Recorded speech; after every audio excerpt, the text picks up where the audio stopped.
That's the sound of people chanting in Ames earlier today. They were just some of many people across the country taking part in the hands-off rallies protesting some Trump administration policies. Demonstrations were held in more than 1,200 cities across the U.S., drawing thousands. People voiced their concerns over cuts to government agencies, changes to human rights policies, and more. Protests occurred in other countries as well, including Canada, Mexico, France, and England. Good evening. Thanks for joining us. Several protests happened across Iowa as well, including in Des Moines.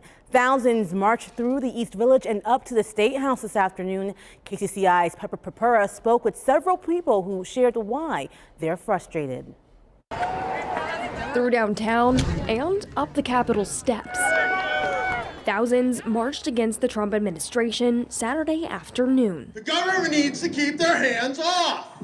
We want to impeach Trump. That's the main goal. The more than 2,000 people that organizers say attended the protest showed up because they have concerns, varying from tariffs to funding cuts. Our senators and representatives in Washington, D.C. aren't stepping up to the plate and stopping this insane administration. So I'm here to join with all these lovely people and speak our voices. When I say people, you say power! People! Power! People! Power! Well, many of the people who showed up here today say they're frustrated with federal leaders. Some of the organizers say they're taking aim at one local representative. Organizers called on the representative of Iowa's 3rd Congressional District to not support a bill that would enforce $4 billion in budget cuts. I hope Representative Nunn knows that we have no intention of going home,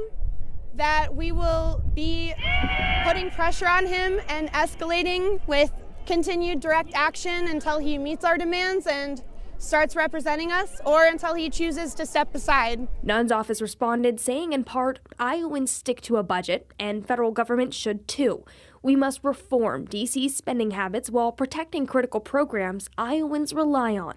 He also says he'll always fight for bipartisan compromise to support our community while cutting out waste, fraud, and abuse in the federal government. In Des Moines, Pepper Purpura, KCCI News, Iowa's news leader.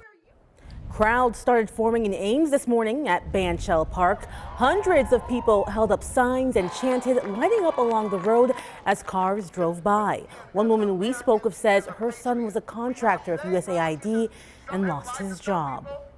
It doesn't make a lot of difference in just one short 2-hour stand-up, but I hope it mobilizes people a little bit more. Call people every week.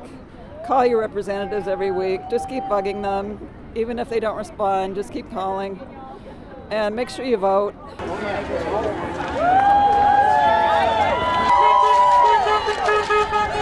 Hands-off rallies were also held in Cedar Rapids, Dubuque, Red Oak, and Waterloo. KCCI did reach out to the Republican Party of Iowa about today's demonstrations. In a statement, a spokesperson said in part, Democrats are in disarray. They have no message, no platform, and no leader. They cannot figure out why they lost on November 5th. Instead, they have resorted to screaming group therapy sessions.